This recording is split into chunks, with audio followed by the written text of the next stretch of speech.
Hello students, welcome to my channel. This is Dr. Hanuman Singh Chauhan, Associate Professor in Chemistry, SMCC Government College, Avu Road. You are watching my channel K for Chemistry. Today we are going to study mechanism of Claisen-Schmidt reaction. अब इस reactions में देखिए, आप इस reactions में कई विशेषताएं हैं। स्क्रीन पर जो आपको दिखाई दे रहा है, जो विशेषताएं दिखाई दे रही हैं, उनको देखें आप। This reaction is also known as cross aldol condensation.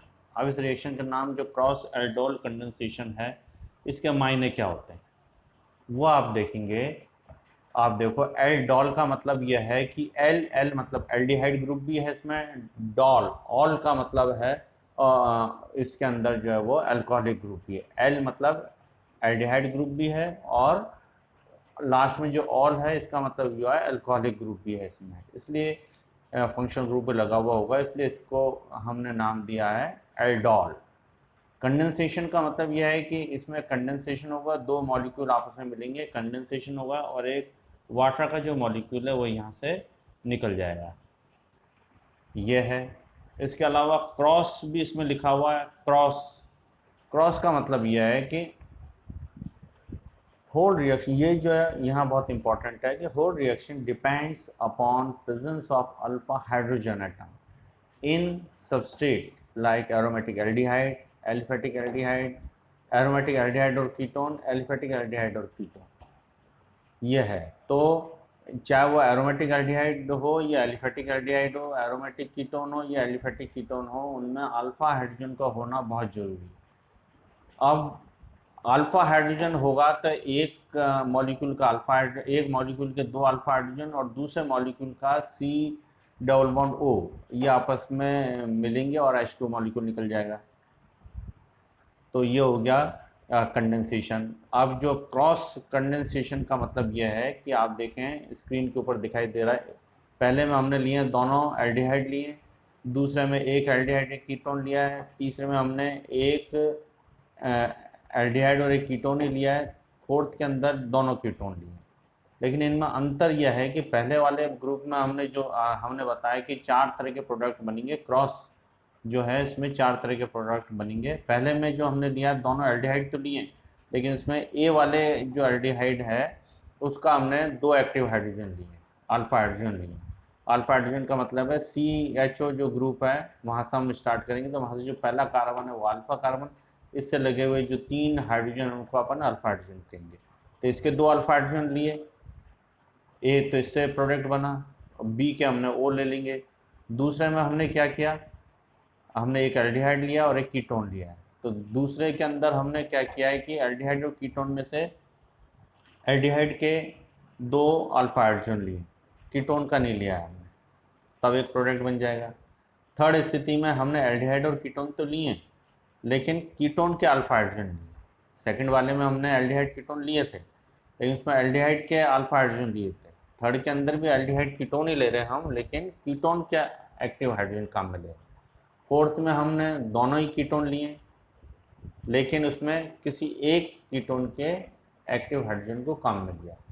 दोनों कीटोन उसमें से किसी भी एक कीटोन के एक्टिव हाइड्रोजन को ले लो, वही प्रोडक्ट बनेगा। ऊपर फर्स्ट वाले में दोनों एल्डिहाइड थे, किसी भी एक एल्डिहाइड के एक्टिव हाइड्रोजन ले लो, प्रोडक्ट वही बनेगा। सेकंड और थर्ड के अंदर एक में हमने एल्डिहाइड के एक्टिव हाइड्रोजन लिए, दूसरे वाले में कीटोन के अल्फा हाइड्रोजन काम में लिए, तो प्रोडक्ट बना। H2 यहाँ से निकल जाएगा, एलिमिनेट होगा, और जो प्रोडक्ट बनेगा तो उस प्रोडक्ट में थोड़ा रीअरेंजमेंट करेंगे, उस मैकेनिज्म को हम समझने की कोशिश करते हैं। तो अब हम आ रहे हैं सेकंड पेज पर।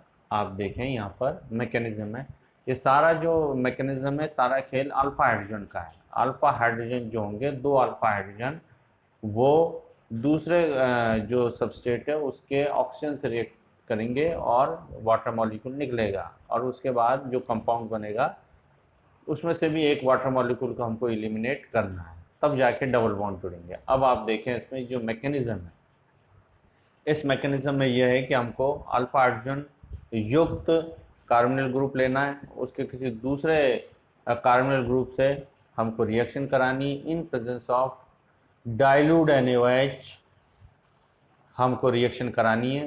तो जो प्रोडक्ट बनेगा वो आपके सामने स्क्रीन पर आ रहा है। अब इसमें यहाँ हम देखें कि जो डाइल्यूट वो डाइल्यूट NaOH है या डाइल्यूट एल्कली हमने जो लिया है वो क्या काम करा। देखो फर्स्ट और सेकंड स्टेप पर तो हमने डायरेक्ट रिएक्शन कराई है। आप इसको यहाँ से ये देख सकते हैं, मैं ये मार्क कर देता हूँ। फर्स्ट रिएक्शन है, इसके अंदर तो हमने बेंजल्डिहाइड काम में लिया और इसकी रिएक्शन कराई हमने एसिटाल्डिहाइड के साथ और ये बना सिनेमल्डिहाइड। दूसरी रिएक्शन में भी हमने बेंजल्डिहाइड काम में लिया लेकिन इसकी एसीटोन के साथ रिएक्शन कराई है। पहले वाले में अल्फा हाइड्रोजन जो थे वो एसिटाल्डिहाइड में थे, दूसरे वाले में अल्फा हाइड्रोजन हमने कीटोन के लिए बेंजल्डिहाइड के सिर्फ O लिया हमने और ये बना बेंजाइल एसीटोन। अब इसके मैकेनिज्म देखें। फर्स्ट है जो हमने एल्कली सॉल्यूशन काम में लिया, डाइल्यूट सॉल्यूशन ऑफ NaOH, तो उसका जो OH था, इसमें जो एक्टिव हाइड्रोजन का जो हम बात कर रहे हैं बार बार, तो आप देखें CHO के पास जो पहला कार्बन है वो है अल्फा हाइड्रोजन। इस अल्फा हाइड्रोजन पे जो 3 हाइड्रोजन लगे हुए हैं, जैसा ये मैं बताऊं आपको, ये जो 3 हाइड्रोजन लगे हुए हैं ये है अल्फा हाइड्रोजन। अब इन अल्फा हाइड्रोजन में आप देखेंगे कि CHO ग्रुप जो है वो इलेक्ट्रॉन विड्रॉइंग ग्रुप है। जब ये इलेक्ट्रॉन को अपनी तरफ खींचेगा तो CH2 का जो C है उसके पास इलेक्ट्रॉन की कमी हो जाएगी। जब इसके पास इलेक्ट्रॉन की कमी होगी तो ये हाइड्रोजन से इलेक्ट्रॉन खींचेगा और जो H है वो H+ के रूप में बाहर निकल सकते हैं। ये H+ के रूप में बाहर निकलेंगे और बाहर जो OH- है वो इनके H+ को लेने के लिए तैयार बैठा है।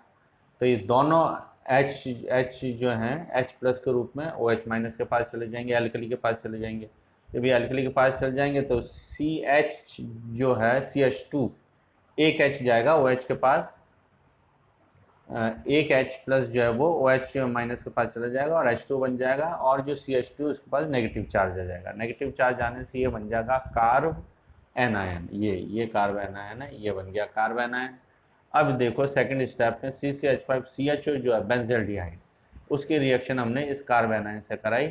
तो CHO ग्रुप का पाई बॉन्ड टूटेगा तो इलेक्ट्रॉन O के पास जाएंगे, O स्लाइटली नेगेटिव हो जाएगा, CH का C स्लाइटली पॉजिटिव हो जाएगा। इसकी बात कर रहे हैं हम। तब जब C जो है CH का C स्लाइटली पॉजिटिव हो गया तो देखो CH2 माइनस CHO है ना कार्बन है, इसका CH2 माइनस CH से जुड़ेगा और O के ऊपर नेगेटिव चार्ज आ जाएगा जैसा ये बताया गया आप लोगों को। ये देखिए आप, ये इस तरह का स्ट्रक्चर बन गया। अब O- है, इसके ऊपर H जुड़ेगा तो ये बन जाएगा OH और ये पूरा ग्रुप ऐसे आ जाएगा। अब ये देखो यहाँ पर एक बात देखनी है आपको, ये इसके अंदर है CCH5CH, ऊपर लगा हुआ OH, सिंगल बॉन्ड CH, ऊपर लगा हुआ H CHO। CHO के पास जो पहला कार्बन है वो है अल्फा कार्बन, उसके बाद वाला बीटा कार्बन। तो अब यहाँ देखना है हमको कि अल्फा हाइड्रोजन जो है वहाँ का तो H और बीटा कार्बन का OH, यहाँ से एक वाटर मॉलिक्यूल का एलिमिनेशन होगा, एलिमिनेशन होते ही डबल बॉन्ड बन जाएगा और ये बनेगा सिनेमल्डिहाइड। तो इसको हम अल्फा बीटा जो है बेंजल्डिहाइड भी कहते हैं। अब देखिए इसमें हमको एक चीज़ यहाँ पर ध्यान रखनी है कि ज़्यादा अल्फा हाइड्रोजन वाली एल्कीन ही बनानी है। ये देखिए यहाँ पर जो एक लाइन लिखी गई है, हमको जो एल्कीन बनानी है वो एल्कीन बनानी है जिसमें ज़्यादा से ज़्यादा अल्फा हाइड्रोजन। सपोज कीजिए कि CCH5CH2 ग्रुप होता, यहाँ पर जो हमने लिखा है CCH5CH की जगह CCH5CH2 ग्रुप होता और CH2 ग्रुप जो है यहाँ पर इसका अल्फा हाइड्रोजन होता है। तो ऐसी स्थिति में क्या होता है, यहाँ पर अगर हम H लेते हैं तो वहाँ पर अल्फा हाइड्रोजन की संख्या कम हो जाती है, तो कम अल्फा हाइड्रोजन वाली एल्कीन प्राप्त होती है हमको, वो अनस्टेबल होती। जैसे ये एग्जांपल हमने दे रखा है, ये देखो ये एक एग्जांपल भी बता रखा है आप लोगों को। देखें आप, पहले वाले केस में जो हमने अल्फा हाइड्रोजन का एलिमिनेशन किया है वाटर मॉलिक्यूल बनाने के लिए, तो जो एल्कीन बनी है उसके अंदर 3 अल्फा हाइड्रोजन वाली एल्कीन बनी है। देखो ये 3 अल्फा हाइड्रोजन वाली एल्कीन बनी है। दूसरे वाले केस में देखो CH3CH, इसके अंदर हमने जो है वो दूसरा हाइड्रोजन काम में लिया, अल्फा हाइड्रोजन की जगह बाहर वाला हाइड्रोजन काम में लिया है और H2 बना है, तो ये वाली एल्कीन बनी। इस एल्कीन में देखो इसमें अल्फा हाइड्रोजन कितने हैं, 2 हाइड्रोजन अल्फा हाइड्रोजन, ये वाले ये 2 अल्फा हाइड्रोजन है, इसलिए ये अनस्टेबल हो गई। तो इसलिए ये वाली एल्कीन ना बनकर ये वाली एल्कीन बनेगी। ठीक है, तो इस तरह से ये प्रोडक्ट बनता है, ये इसके मैकेनिज्म है। अब इसके बाद एक है क्लेजन कंडेंसेशन।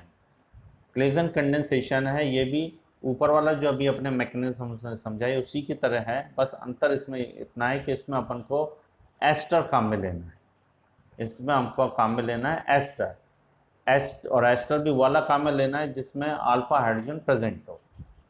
तो वो एस्टर की जो अल्फा हाइड्रोजन है वो बेंजल्डिहाइड के सी डबल बॉन्ड ओ से रिएक्शन करेंगे, और रिएक्शन करने के बाद H2 मॉलिक्यूल को बाहर निकाल देंगे, और ऐसी स्थिति में जो प्रोडक्ट बनेगा वो आपके सामने है, इथाइल सिनेमेट, ये प्रोडक्ट बन जाएगा। इसकी अगर हम हाइड्रोलिसिस करेंगे तो इथाइल सिनेमिक एसिड बन जाएगा, CO2H5 ग्रुप है वो COH में कन्वर्ट हो जाएगा।